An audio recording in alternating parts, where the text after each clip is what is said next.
Hi, I'm Gil Duran for the Nerd Reich. Today's episode, David Sacks' Dark Power to Shape America. As part of the PayPal Mafia, along with Peter Thiel and Elon Musk, Sacks built wealth and influence, all while stoking libertarian fantasies. Unlike some of the bigger personalities in Silicon Valley, Sacks wasn't a known name until he actively made himself one in recent years. Even still, with hundreds of millions of dollars and the best advisors, it took him a while to climb to the middle of the tech influence pack. Such is David's unique brand of charisma. Leveraging crypto, AI, and a podcast empire, Sacks has done everything from backing Ron DeSantis to spending heavily to influence San Francisco politics to railing in the mainstream media against so-called woke capitalism. More than even most of his peers, Sacks has become Silicon Valley's most intentionally reactionary megaphone. That on its own would be bad, but now he's Donald Trump's AI and crypto czar. So in this episode, we'll break down who David Sacks really is and why his rise to power should concern all of us. Joining us today, journalist Jacob Silverman, who has written extensively on Sacks and crypto and has a forthcoming book,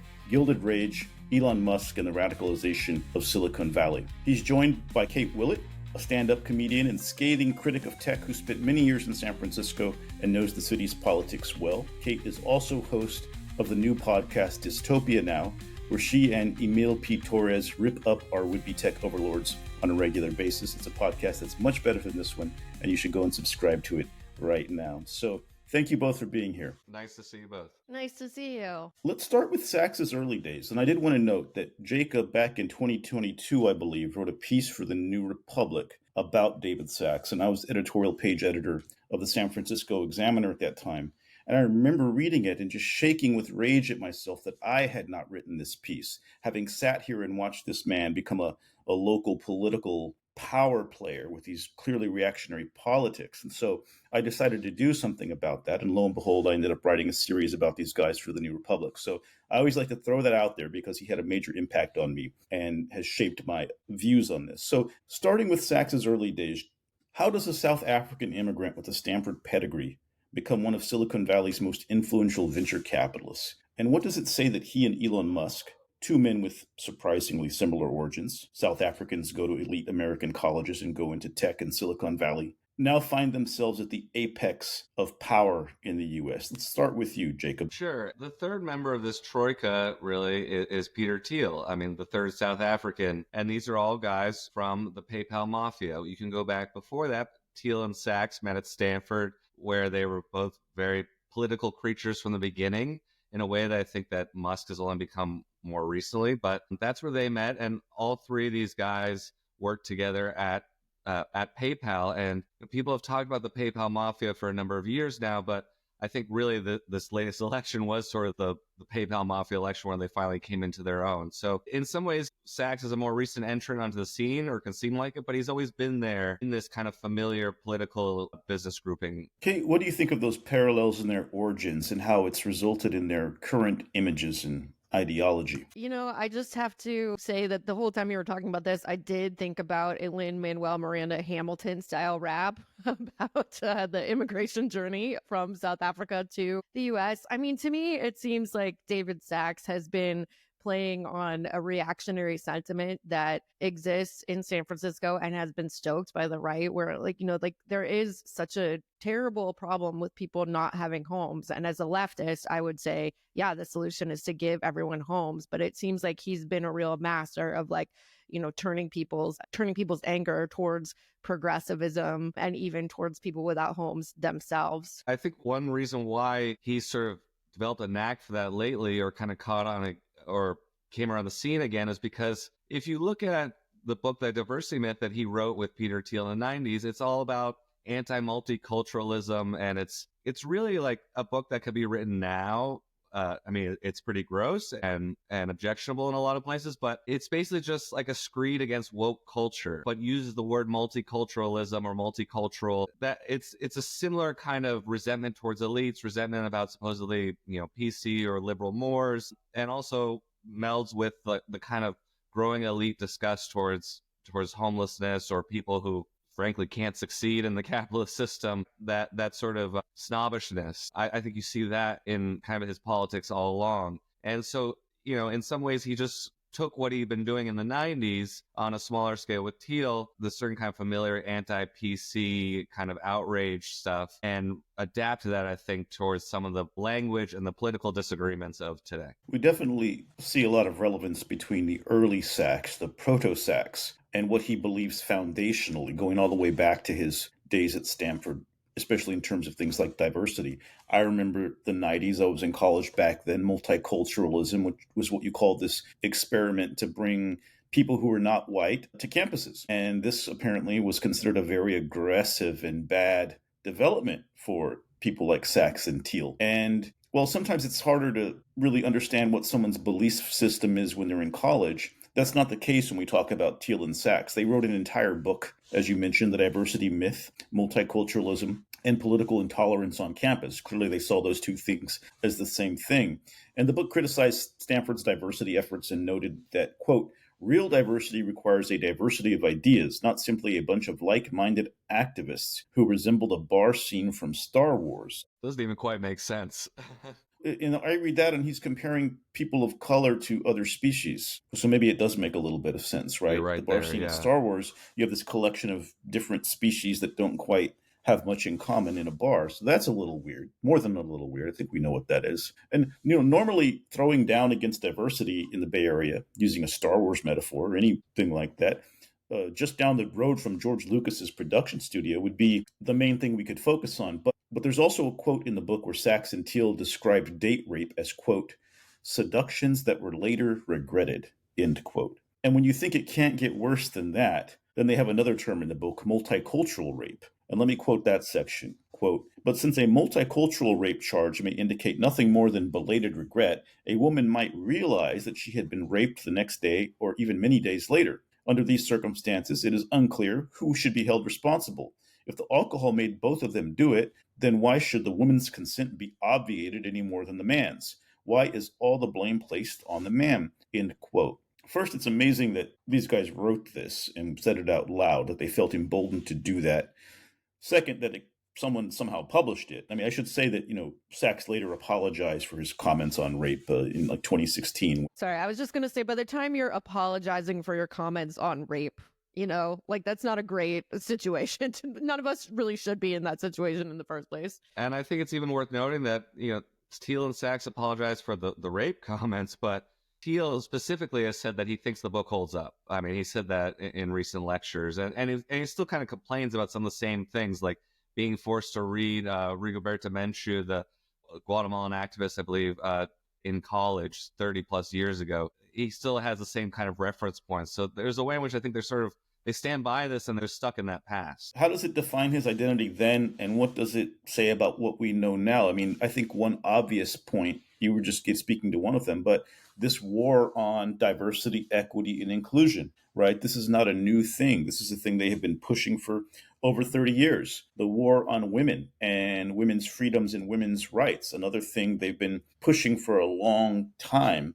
And we went through this period, it seems, where it almost seemed like this kind of regressive thinking had been beaten back or defeated, and we were moving toward a more evolved sense of how our society operates, how we treat these issues. And now these guys, with all of their money, have been able to drag it back and put themselves at the apex of political power in the United States and the world in 2025. Where do we think it's heading? Jacob is so knowledgeable about what these guys are doing politically that I'm trying to think of what I could really speak to here. And I can say that to me, as a woman who has lived in San Francisco for a long time, the incel aspect of this is just completely overwhelming.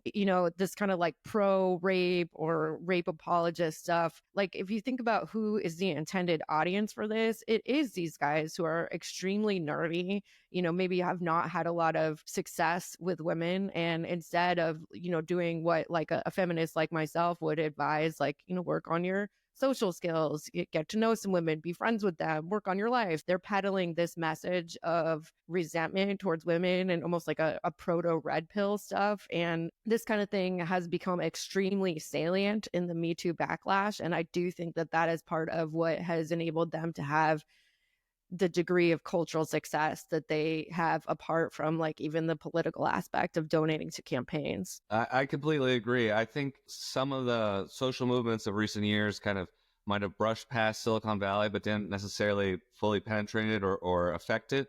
And I think MeToo is certainly one of them. You saw a few people like Andy Rubin, the creator of Android, was given tens of millions of dollars to go away from Google and start a new company, and accused harassers who got paid to go away or just move to a new job, but no real like cultural reckoning. And one thing that I think about a lot actually is Ellen Pao, who sued a venture capital firm years ago for gender discrimination. And then she was, for a short period, she was CEO of Reddit, which is a bit of an awkward fit considering it's kind of known as a land of misogyny, or certainly was. She posted something on Twitter years ago saying like, tech CEOs, you have incels working at your companies. What are you going to do about it? And Mark Andreessen has made fun of this quote at least a couple times, I think, over the years on X now. And to him, it's kind of funny.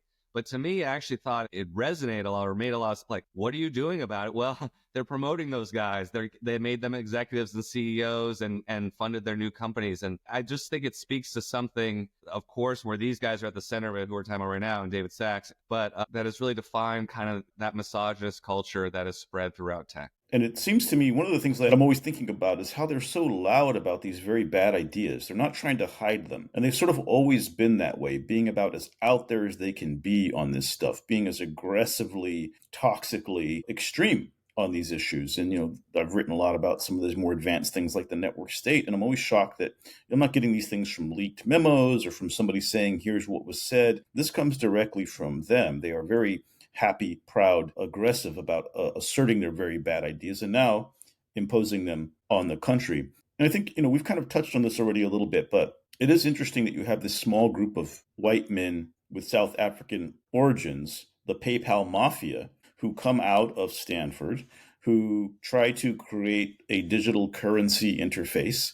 separately, but then merge into PayPal. And now here they are, 30 years later in control of the White House, in control of the federal government. Bloomberg did a big piece last week about how all these people in government in control now are related to Peter Thiel in some way more than to Elon Musk.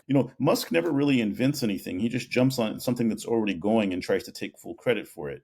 And that's what I see him doing here. Whereas I think Thiel and Sachs are more like the quiet force behind this, who've been driving an organized strategic movement in the background for decades. And if anything, it'll be Musk's overly destructive and unwise actions that kind of cause it to become unstable and fail. Let's talk a bit about the PayPal Mafia. Isn't it kind of weird that we got these three guys who all knew each other in college and now they're in control of our country? People used to think Elon was maybe a bit more progressive or democratic. I think that was just a mask. But is this just a case of old guys getting more reactionary as they get older? Or do you think that they've been on this quest as a group forever? Or did the things just come together by happenstance? I think some of this has been there all along. I do separate Sachs and Thiel from Musk, similar to, I think, how you're outlining. They are more die-in-the-wool political animals. They've been like this since they were young. Musk, despite coming from, I guess you could call it a political family. I mean, his grandfather was a Nazi who moved to South Africa because he believed in the apartheid project. But Musk, I think, has been amenable to right-wing reactionary thought for a long time. There's been a more visible change with him in the last 5 years, I think, since MeToo, since some of his disputes with regulators and governments over the pandemic and lockdowns, and then finally with his child coming out as a trans woman and essentially disowning him. This is something he's talked about, how that's when, I guess, the woke mind virus as an idea came into being for him. So that in that way, I kind of see Musk as a later entrant. Obviously, they know, I'm sounding almost like a sports commentator, they know what he brings and the amount of money and influence that he brings to the table. But it does seem like they're the ones who've been imagining this moment for 30 years. It also seems like Sachs, more so than these other figures, really decided to use San Francisco as a testing ground, whereas Thiel has been sort of all over the place, like with Blake Masters and, promoting just kind of ideas about libertarianism or authoritarianism. David Sachs seems like he really went in and was like, okay, I'm going to throw Chesa Boudin out of office and see if I can pull this off. I think he was involved with the school board recall as well. Yeah. To me, we were talking about this when you did my podcast, Gil, that they used San Francisco as a testing ground for national politics. And I know that Elon has, been on Twitter tweeting like about San Francisco politics, about Dean Preston, but it doesn't seem like he really got invested in the same way in the local politics. You know more than I do about that for sure. He said he was going to do something, and then it was one of those things where he didn't actually do it.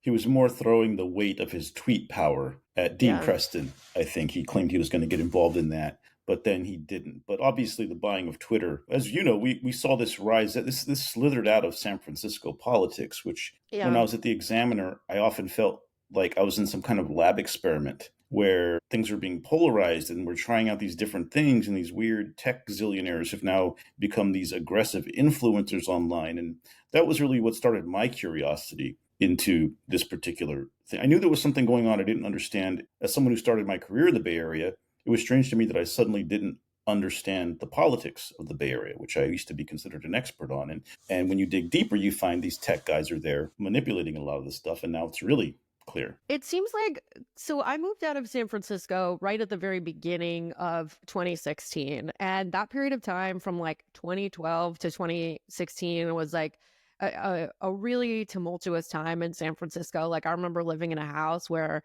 our rent was raised, like it was more than double, so we had to move out. Like I remember a fire that was like a lot of people, were speculating that it might have been actually caused by the landlord. I'm not asserting that myself. Don't sue me. But, it was just like this time where people were like putting up stuff that, said like fuck techies, and kind of a battle between like San Francisco's working class and the tech workers there. And I didn't like how many of my friends were getting evicted.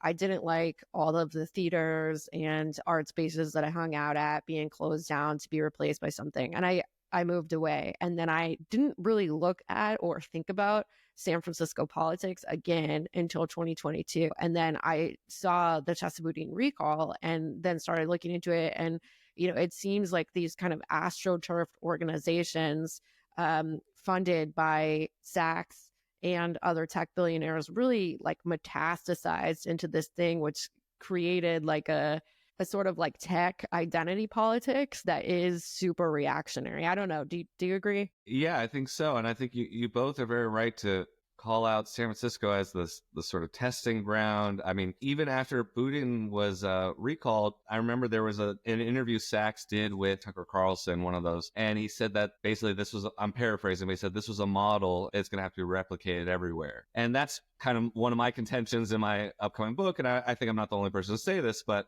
you saw some of this kind of the similar battles playing out with similar money and names and forces at times in Miami and Austin and these places where tech kind of put down roots during the pandemic, and then of course nationally in 2024. It feels very much like that's where it started. Is San Francisco. Definitely. It's amazing to me how all the things we saw here, and I think they saw the cities as a testing ground, and then there was this opportunity to accelerate, to use one of their favorite words, and go national because they were able to get J.D. Vance on the ticket. Biden stumbled. Kamala had to try to put together a campaign. There was a real opportunity there to go, 100x or whatever they like, 1000x, whatever they like to call it. They largely won in a narrative sense. The press treated them as Democratic moderates. They were just expressing the public opinion, or they were the zeitgeist. And even people like Gary Tan, who claims to be a Democrat but is full of vitriol for progressives and never has a negative word to say about MAGA or the Trumpies.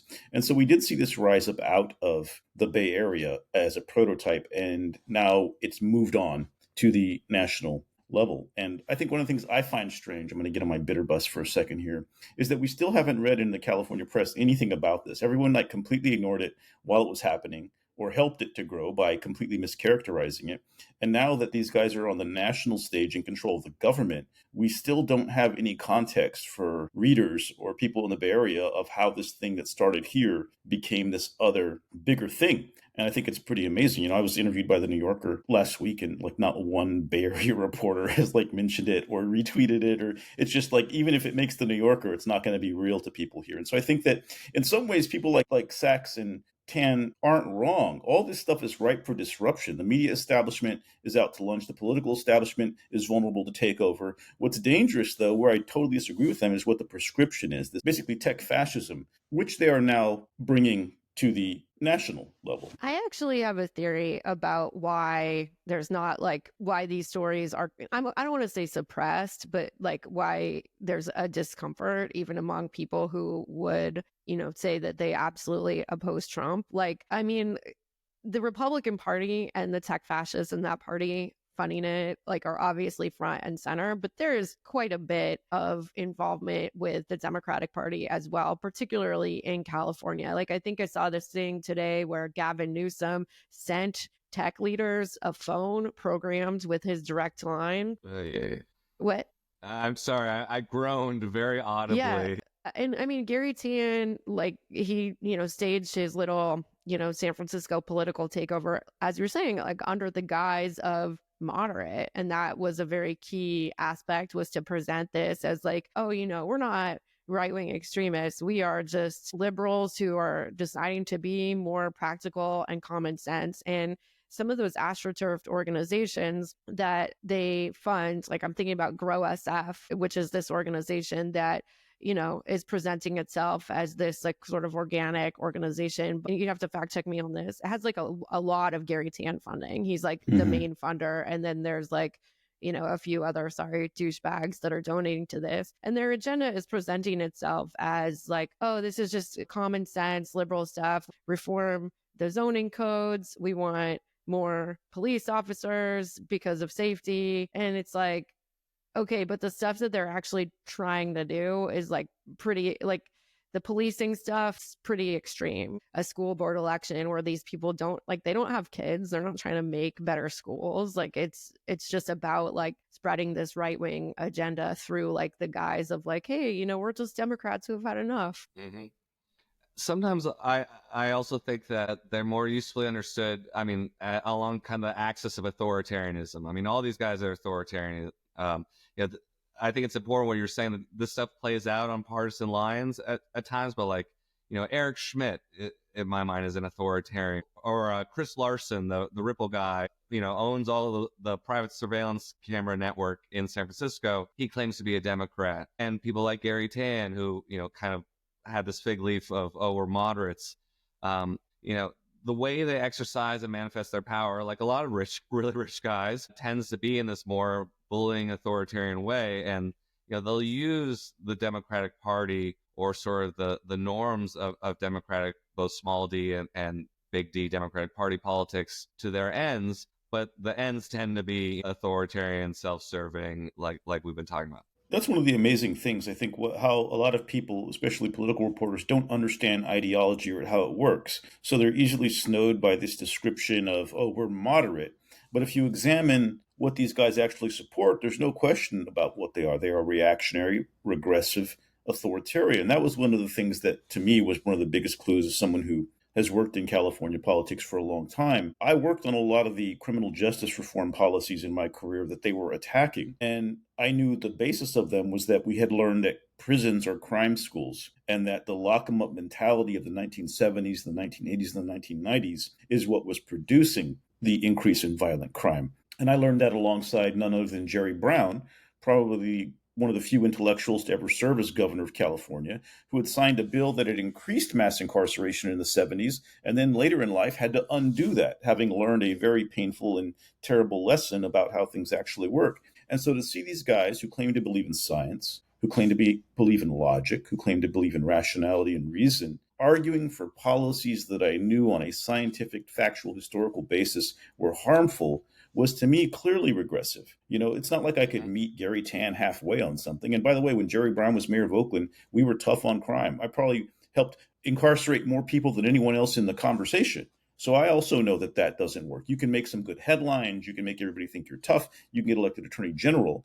But when you understand the policy and you have a 10-year span to have to do something about it, decarcerating is the actual answer. And we know that. It makes you safer. So to me, seeing these guys argue for straight up regressive policies was the obvious tell, right? They're not moderate in any way, and they don't care about facts. They don't care. They get angry. I wrote a whole column about this history that I just described to you all of mass incarceration. They were so angry, and they didn't engage it on the facts. They just attacked me ad hominem. And these are the guys now who are, moving on up to Washington. And so Sachs goes from funding these recalls, and he also tried to fund the recall of Gavin Newsom, which I think I wrote that he was the dumbest money in California politics. Little did I know. Like, I'd never heard of him. I just know, who's this guy funding Gavin Newsom's recall? Everybody knew that Gavin wasn't going to get recalled in that election in Yeah. 21, The 22. funny thing, though, is real quick is he donated to Newsom for his election, and then a couple years later was donating a lot to the recall and was a big voice on that. But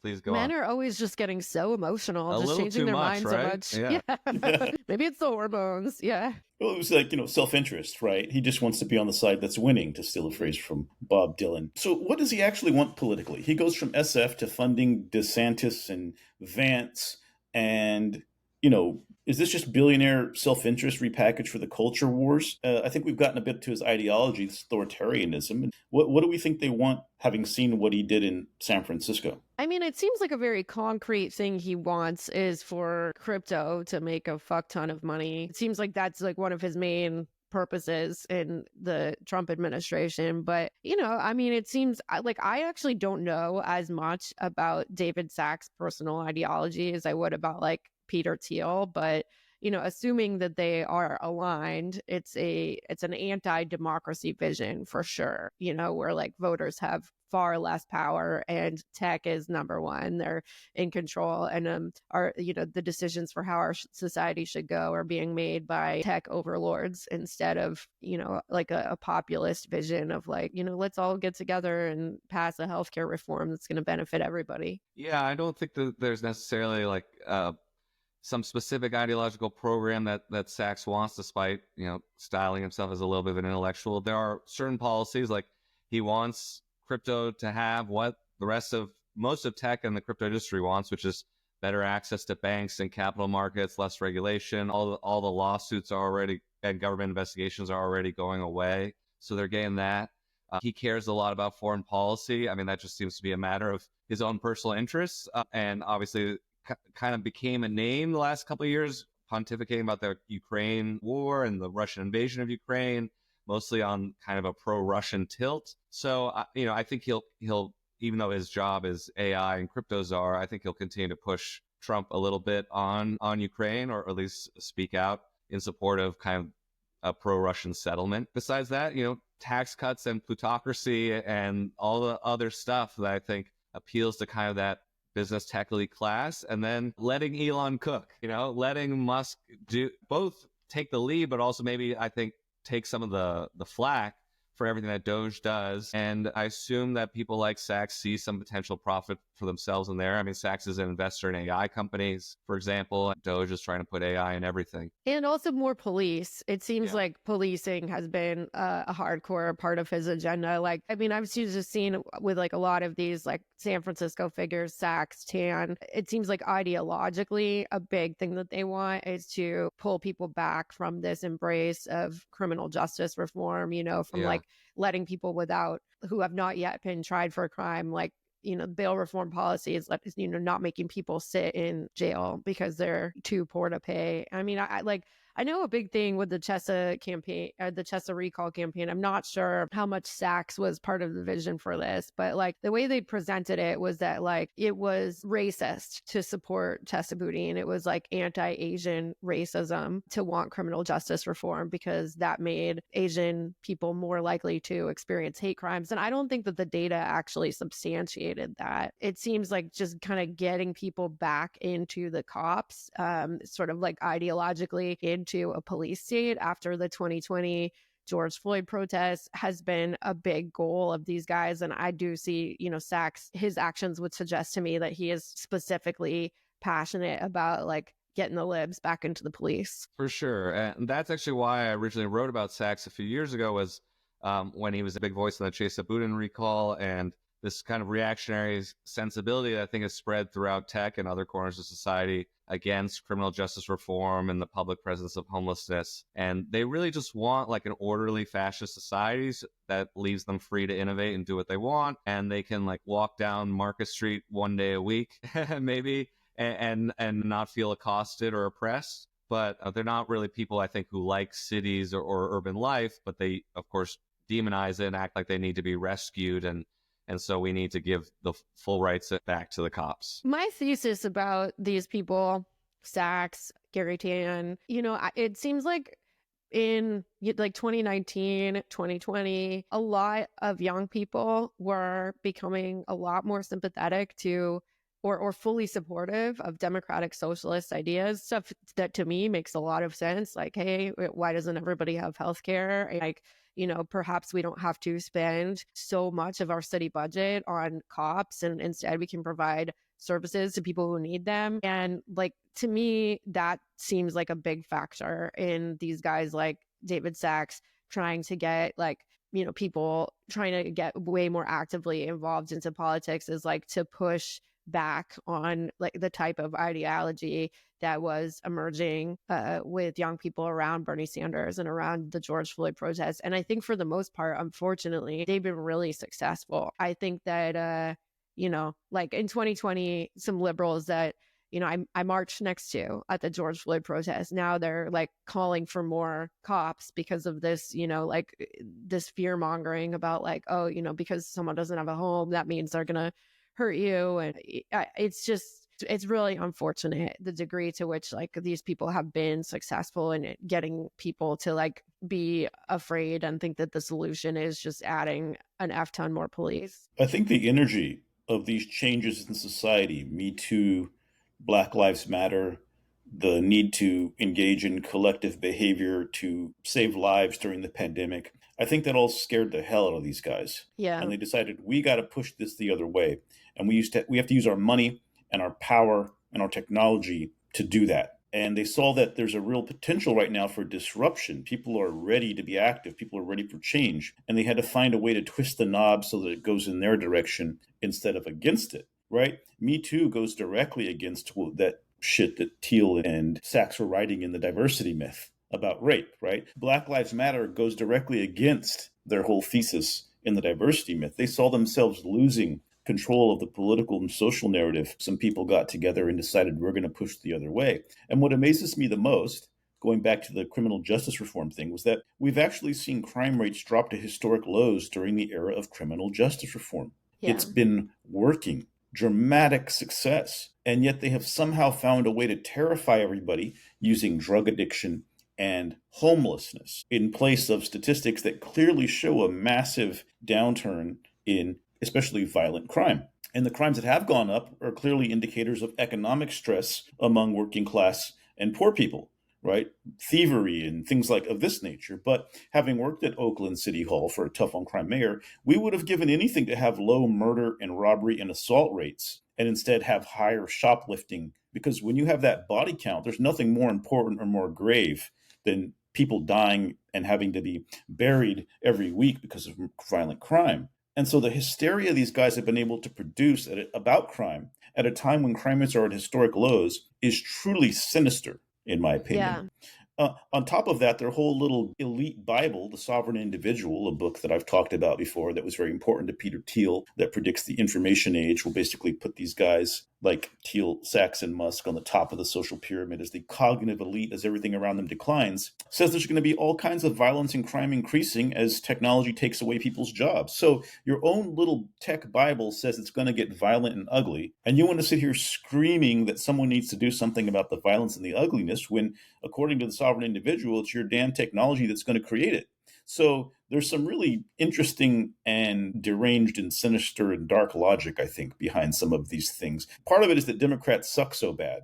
I mean, if Republicans had a policy that reduced crime to the degree that criminal justice reform in California has done that, we would never hear the end of it. Instead, we had a reduction of crime under this reform, and now people want to repeal it. So, go figure. So they are very clever and good at what they do on that level. And I think that the politicians and the media have done a terrible job of exposing this. I think when people say the phrase socialism or barbarism, these guys are like the absolute best example of the or barbarism. Like we're having, there's so much wealth inequality in our society right now. And like with the vision that these dudes have for AI, there's a high likelihood that it's going to increase. And, we saw homelessness increase so much under the Biden administration. And like the response that an empathetic person, like even if they're not a socialist, is going to have to that is, to, maybe think about like, oh, hey, should we try to get people into some housing? Should we make sure that people have enough money for their basic needs to be met? And like, that's one direction that society could go. And we saw it almost go that way during the Bernie Sanders era. And these guys are like, nope, like we are going to increase the inequality, but the way that we're going to deal with it is by putting a ton of people in jail. They're really like, doubling down on making sure that it doesn't take the sort of like natural path that it could, which is like a more social democratic society. And we're going to, not only that, we're going to suck away all the jobs with AI. We're going to steal all their money with crypto. And then we're going to put them in jail if they commit crimes. This seems to be a very toxic stew. Let's talk about these twin pillars of tech's takeover of government, crypto and AI. Let's put AI aside for a moment. We'll get back to that. But let's talk about crypto. The late David Columbia wrote that crypto is an inherently anti-government technology. Here's what he wrote in The Politics of Bitcoin: Software is Right-Wing Extremism. As they are currently configured, Bitcoin and the blockchain technology on which it rests satisfy needs that make sense only in the context of right-wing politics. Those of us who do not share those politics must therefore view Bitcoin and the blockchain with both skepticism and a clear eye for the political terms and concepts invoked in the discourse surrounding them. I think a lot of people don't understand this, especially in the media, in the Democratic establishment, which is trying to leech on to crypto as we speak. And Sachs has been a big advocate for crypto, even when some of the major players in the industry collapsed. Is this purely about financial self-interest in making money off of crypto? Or is there a deeper belief that crypto can be a tool for reshaping political power as well as economic power? We're lucky we have you here because you wrote an entire book on crypto. Tell us what crypto is really all about and what it's really about for Sachs and the cohort he's representing here. I think 16 plus years into the crypto era, we have an idea of what it is about or what it's good for, which is what it happens to be used for in the real world, which is mostly crime, money laundering, sanctions evasion, and now what I've been writing about more lately, political corruption. And I think that's for some of the people who are, I guess, are on the side of crypto and using it in politics, they are animated more by the anti-government ideology and the right-wing ideology that David Columbia wrote about very well related to crypto. And for some, it is pure greed and self-interest. And for some, it can be a mix of the two. And I think they also see, people like Sachs see, and certainly someone like Peter Thiel, in whenever the state is destabilized or has some of its power stripped away from it, some of its sovereignty and ability, say, over the money supply, that's to their benefit, and both as free, heroic men of history, which they consider themselves, and businessmen and entrepreneurs who are simply going to make more money and be richer than ever. So I think the ideological components are there. I think sometimes it animates them a little bit, some of these guys, and how they talk about it. But I also think there's just this base greed that also drives them, and crypto is so compatible with that. It's both because it is a get-rich-quick scheme and because it happens to be this poorly regulated parallel financial system whose best use is basically for avoiding oversight and regulation. I'm sort of like decidedly unknowledgeable on, what's happening with crypto right now, partially because I just like tune out when someone starts talking to me about crypto. But I do remember. Very understandable. Yeah. I'm like, I refuse to understand all the way what an NFT is. I have a basic idea, but I can't. But I think one thing that I can say is I remember when crypto first came on the scene, and it was like at the first ephemeral, like the Seasteading Institutes, Peter Thiel and Eric Schmidt's like giving a bunch of money to like Milton Friedman's grandson. And I was at this just like, oh, this is a party, and there was a bunch of people there who I think were just really ideologically committed to libertarianism. They're like, this is going to be so great. People in developing nations are going to be able to like have cryptocurrency. So even if their government is corrupt, they can have power and even like left libertarian types. Whereas like, I feel like what it has become now culturally is like honestly a way for like some of these really rich dudes to scam people, like people with maybe not a ton of information or like, oh, this is a good investment. It feels really sad, to be honest, like the way that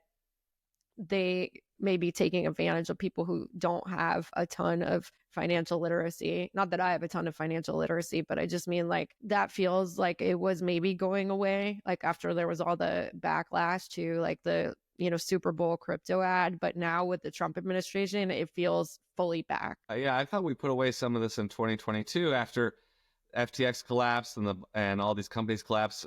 There are other frauds besides FTX. The Sam Bankman-Fried went to prison, but what surprised me a little bit is just how quickly they've been able to ramp up the bubble again, and so thoroughly infiltrate and capture politics. I mean, in retrospect, a lot of it makes a kind of sense, but I didn't think that the public would sort of tolerate it, but I think one thing that people don't really realize is that there isn't a lot of sort of mainstream retail interest in crypto. Not a lot of everyday people are still in that world, but it is now more the tool of the elites or these, the VCs and others who are invested in it, who are now turning to institutional and government money and patronage in order to rescue their investments. I mean, that's why Solana is going to be in some crypto stockpile, not because it's the future of finance or anything like that, but because Mark Andreessen and David Sachs have exposure to it. I see crypto as a tool for power. Money is power. Power is money.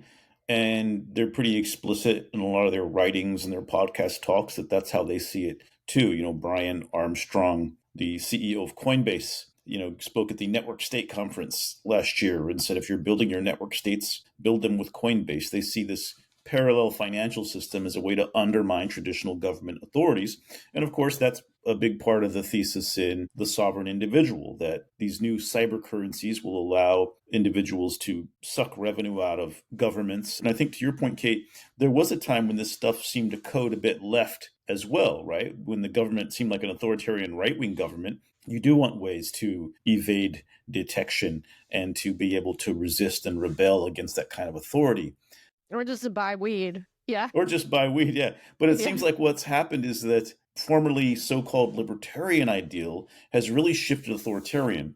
And it seems to have coincided with these guys making a lot of money and deciding to become the authoritarians they so feared when they might have been younger and full of these, idealistic, ideological ideas. And it's a very old story. It's a Greek myth. Psychologists have a lot of theories about why this sort of thing happens over time. But it does seem to me that what people aren't tuning into is the degree to which crypto and what's coming, I think see the next few years as just an ongoing crypto scam, is going to be a real attack on our government. And if these guys get their way, they're going to fundamentally change how money works. And they're going to be in control of money. And, Dave Troy has done a lot of writing about how this goes back to the whole conservative war on so-called fiat currency going back over a century, gold bugs, this idea that, a dollar's not really worth anything. And, a lot of it is based in this sort of anti-government paranoia. And now those anti-government paranoids are the government. Unfortunately, we still see people covering crypto as something kind of new and fun and legitimate, even though every time you turn around, there's another scam going down, starting with the Trump administration's, his Strumpet coin or whatever that they stole billions of dollars from these poor MAGA people to celebrate the new term. And, while these guys hate communism and socialism, they sure are into the redistribution of wealth when it's coming in their direction. So Sachs isn't just an investor or a tech guy. He's now a content creator. Let's talk about his podcast empire and influence machine. It starts with his podcast All In, which if you loved well-produced and engaging conversations from dynamic personalities, you would probably listen to something else. But it has become a hub for Silicon Valley reactionaries. And I would say there's this old guy I see sometimes in the library, and he's often angry and yelling at the screen and exasperating. And whenever I look, he's watching All In. This is like a guy who is elderly, can't even afford Wi-Fi, which is why he's at the library. And he's coming to the library to get angry and watch David Sachs and his friends talk about politics. It has become a hub for Silicon Valley reactionaries and others. What's your take on the vibe of that pod? And how influential is it really? Or has it now served its purpose? I couldn't tell you its audience numbers, but I think it's pretty influential. I think as sort of it's four guys from the tech world, for those who haven't seen it. I think all of them VCs, Sachs, Jason Calacanis, Chamath Palihapitiya, and David Friedberg, who's kind of the least known maybe of the group, but and they're all buddies and pretty much all Trump supporters. So Sachs is kind of like a reluctant late Trump supporter who they make fun of a little bit. I think for a certain kind of business guy or tech guy who might listen to Joe Rogan but not much else maybe, I think All In has a certain kind of appeal because here are four successful industry leaders who are kind of always pumping each other up and their buddies and supposedly giving people a view behind the curtain of how Silicon Valley operates, and they are pretty frank with their political views. In some ways, I understand the appeal. I mean, I guess is what I'm saying here. They put themselves out there, all four of them, as a certain type of, yes, we're rich tech guys, but we also understand some things about how business and society and government work or are supposed to work. I don't think that is true, or not necessarily everyone believes this message. They certainly have a lot of people who make fun of them. But, I think that they achieved their goal in a way with that podcast, and that they now have a conference, which a lot of big tech and political figures come to. So in some ways, I think it works.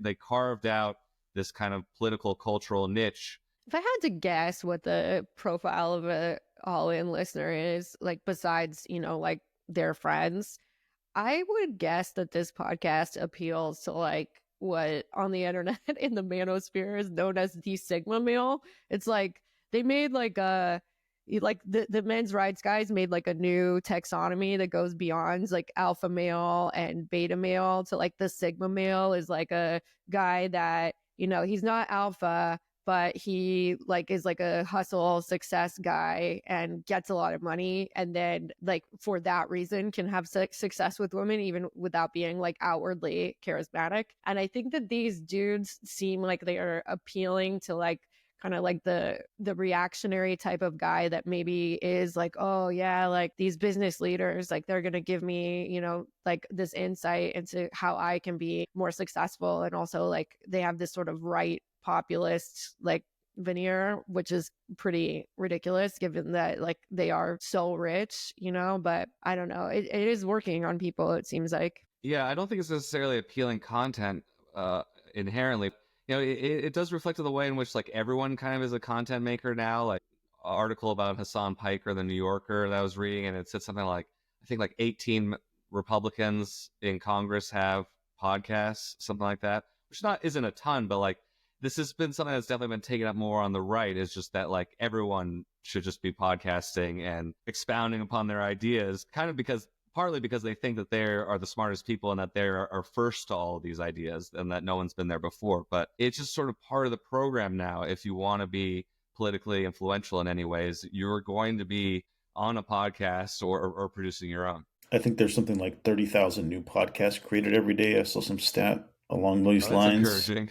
So there's not a lot of competition. It's popular enough. People said this was the podcast election, right? And there's some of these things I'm like, how could you listen to 3 hours? I even think an hour is kind of long, but it does seem like there's an audience, a growing audience of people who want longer conversations and who listen. And so these guys figured that out early on. I mean, a lot of the work I did was based on Balaji Srinivasan doing these like 6-hour podcasts where he said all this stuff. And, it's kind of, I had to listen to these things 3 times to transcribe them. And I don't understand how people are doing this, but there's a lot of information out there, and they're obviously reaching a target, and they've learned something that's shifted away from 30-second ad persuasion to long form. Yeah, I don't know how anyone listens to a Lex Fridman podcast, that's 4 hours. I've listened to segments. Yeah. But it seems like there's a bunch of there's people who listen to like kind of all this stuff, like Rogan, Lex Fridman, maybe even All In, and that there's kind of like a, it's like parasocial, like, hey, these are my dudes. This is a collection of men in my pocket. Yeah, they're my buddies and I listen to them. That's this idea. And a lot of these guys, they just sit there and platform these kind of awful or famous characters, and they don't really say anything or add anything. They just let them talk. And that's why people want to go on some of these shows, right? There's no challenge. There's no criticism. It's just straight up let you talk. And we'll be right back after this break. And now it's time for some quick plugs. You can pre-order Jacob's book, Gilded Rage, Elon Musk and the Radicalization of Silicon Valley at Amazon or wherever you buy your books. And follow his Blue Sky handle at jacobsilverman.com. Check out Kate Willett's comedy special, Loopholes, on Amazon, Tubi, Apple TV, and YouTube. Kate co-hosts the podcast Dystopia Now, available on Spotify and Apple Podcasts. And you can follow Kate on Instagram, TikTok, Blue Sky, and more. Check her website for socials, links, and all her upcoming comedy tour dates. And now, back to the dark unraveling of our societal fabric.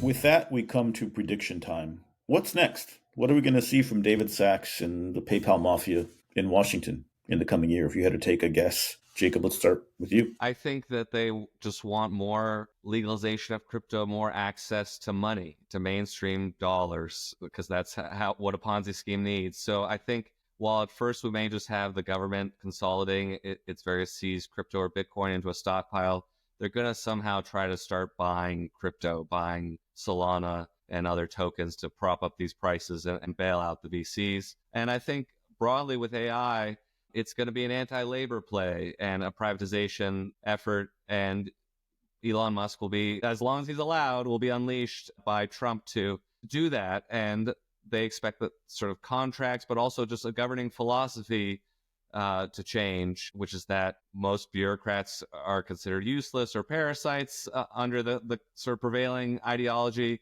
and that they can be replaced by software. They want to be there to lead that transition to profit from it. And I think that's right in Sachs's wheelhouse. I feel like I really don't know what's going to happen. I usually feel like I have a pretty good prediction of what's going to happen, but like Trump's policies right now and the MAGA stuff seems like it is destined to create a lot of economic suffering. And I am very curious to see if like the MAGA fan base, like to what extent they will stick with him through their own lives getting markedly worse. And if it's going to be like, hey, wait a minute, like, why would I listen to a podcast with like these billionaires that are like, they're living the high life while I'm really suffering and they're telling me it's good?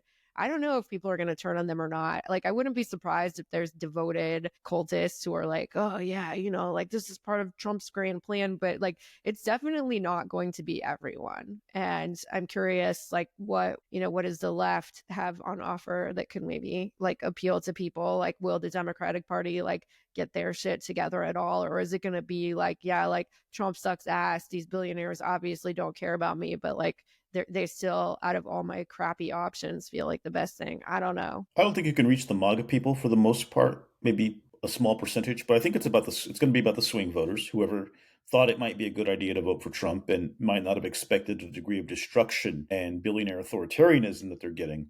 And they're going after stuff like veterans and Social Security, and the stock market's diving. And I don't think politically you can really survive that. I do wonder why they're not too concerned about public opinion. It kind of is a scary element of this, having been in politics a long time. If you were to make your boss's polls go down 2 points, you would have been thrown out. So Elon is just really tanking everything. I think Elon might be the saving grace here. His inability to control himself, his desire to move too quickly, might be the thing that triggers the bigger resistance. And I do think this ends with mass resistance in the streets. I don't think there's going to be another way to do it. And I think that in a way, this journey of Sachs and Thiel and Musk that they've taken all the way from their days at Stanford together could very well end up as a tragedy for them, right? A victory for the rest of us, to be sure. But I don't think that they have this all figured out. They think they do, and they've certainly gotten a lot farther than they should have. So I don't think they have it all figured out. I do think they're overplaying their hand.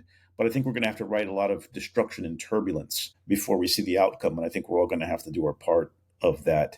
And it will be interesting to see how that plays out. Yeah, I mean, just to like get back to something that you said at the beginning of the podcast, how Thiel and Sachs started with this like anti-woman misogynistic view. And that, in my view, this has kind of driven, so much of like the attention towards these guys, like this incel manosphere adjacent stuff. Like the vision that I think a lot of those people think that these guys can bring about is one where like, like all of a sudden like men are going to be making a lot more money and can like support a family and have a trad wife. And like, that's definitely not going to happen. Like, it's absolutely not going to happen that the US economy is going to like shift to where like you can have families with one person working. And like I do wonder if like the economics will like start to change some of like the gender views, where like you get dudes who are like, actually it'd be chill as hell if I met a woman who was like making pretty good money. I'd have a better life. So I'm curious about that as well. And that's all for the Nerd Reich podcast this week. Thank you both for joining us, and we'll do it again sometime. Thank you. Thank you.